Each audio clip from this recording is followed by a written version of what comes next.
Welcome to Cancelled. Chapter 21. I'm not having sex with him. Evie. Later that afternoon, Pacific Beach, California. Disbelief, I cannot believe I'm going to cruise Adler's house tonight. Of all the things I thought would happen after Christmas, this was definitely not on the list. And yet, here I am, standing in Scarlett's tiny apartment, staring at our shared closet that personally wronged me and owes me money. I went to Onyx Helix today to work on my business plan because, shockingly, my entire existence isn't about Cruz Adler and his perfect, stupid face. The shipment of the new prototype lipsticks is on its way from China, and if all goes well, it should be here before the end of the year. And honestly, I need it to finally work. The hydrogel, the pigment distribution, the staying power, all of it. It feels like this is so close to being right, like I'm one formula tweak away from proving that I'm not just some chemistry grad who stumbled into a job. Scarlett has been amazing through all of this, but sometimes I need space. Her apartment is small, and while I love her, sharing a bed full-time with my best friend means I sometimes wake up to her scrolling TikTok at 2 a.m., laughing at thirst traps and sending me links to videos I can't even process before dawn. I unlock the door to the apartment, and Scarlett takes one look at me and immediately knows something is up. She doesn't even say hello, just narrows her eyes, arms crossed, and points at me like she's unraveling a mystery in real time. You're radiating secrets, and I am not above waterboarding you with rosé to get them out. I exhale sharply, throw my bag onto the couch, and say the 3 words that will send her into a full spiral. I'm going to Cruz's, he's cooking me dinner. Scarlett gasps like I just confessed to murder. She grabs my shoulders, shaking me slightly while her eyes go wide with excitement, usually reserved for lottery winners, or people who find a free parking spot in downtown San Diego. Genevieve! I brace for impact because I know what's coming. And then it happens. The Scarlett overreaction symphony in 3 distinct phases. Phase 1, screaming. Phase 2, dramatic pacing. Phase 3, French. She spins, waving one hand in the air while the other clutches her chest like she's auditioning for a historical drama. Voulez-vous coucher avec moi ce soir? She's singing it, loud and with full Lady Marmalade theatrics. It's not... I pause, swallow, reset, because there's no reasoning with Scarlett when she's in full theatrical mode.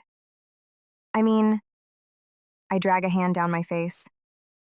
I don't know if he's expecting sex. Scarlett freezes mid-spin, then slowly turns to me like I've said the stupidest thing she's ever heard. Evie, your vagina's been in witness protection since Chad. We need to reintroduce her to society before she files for emancipation. We do not speak his name, I mutter. Because that's the rule we established after the breakup.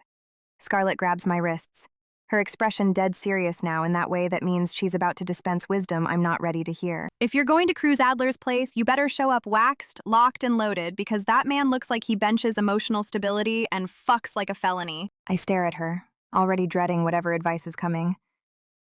Prepared for what? Shave, wax, every nook, every cranny, every stray hair that has ever questioned its purpose in life. I bury my face in my hands, wondering how my life became something that requires strategic hair removal consultations. I hate you. Moisturize. She grips my jaw like she's going to summon a skincare demon. Scrub off the sins of your past. Hydrate like your pores are dying of thirst. And make sure your legs feel like velvet got jealous. I'm wearing pants, Scarlett. She staggers back, mock offended. Please, those pants will be off faster than a cork at bottomless brunch. I'm not having sex with him. Says who? Me. I say that.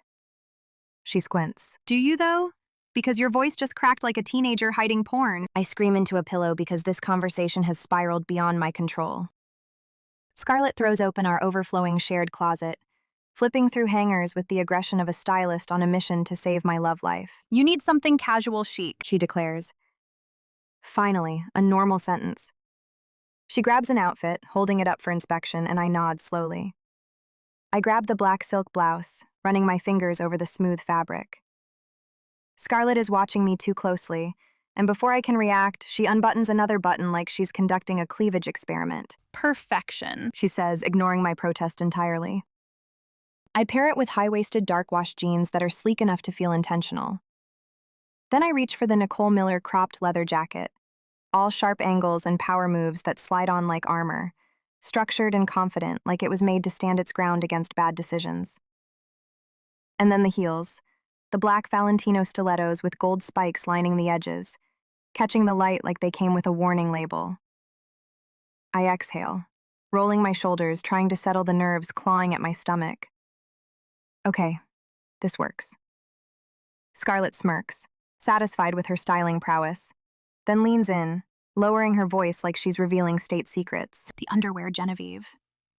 Oh my God, I groan, but she's already diving back into the closet. Look, I know we're different about this stuff. She says, emerging with a matching black lace set that I definitely didn't buy. You want the whole package. Husband, house, 3 kids, and a dog named something like Biscuit. I get it. That's your dream. She holds up the lingerie like it's Exhibit A. Look, I'm not the white picket fence type. Marriage? Hard pass. I want freedom and spontaneous flights to Vegas because I feel like it, not because I'm avoiding anything. No check-ins, no expectations, just me, tequila, and poor decisions I won't regret until Monday. I stare at her, surprised by this sudden moment of honesty in the middle of our underwear crisis. Scarlett, But you she says, pointing the bra at me like it's a loaded weapon. deserve someone who worships your body like a damn altar, who makes you breakfast and then makes you scream his name on every surface of the house. And if Cruz Adler is finally man enough to step up, then yes, you're wearing the lacy, barely there, melt his brain underwear. No arguments. I take the lingerie, feeling unexpectedly emotional about her pep talk. When did you become the wise one in this friendship? Babe, I've been the voice of reason this whole time. You just finally pulled your head out of your ass long enough to hear it.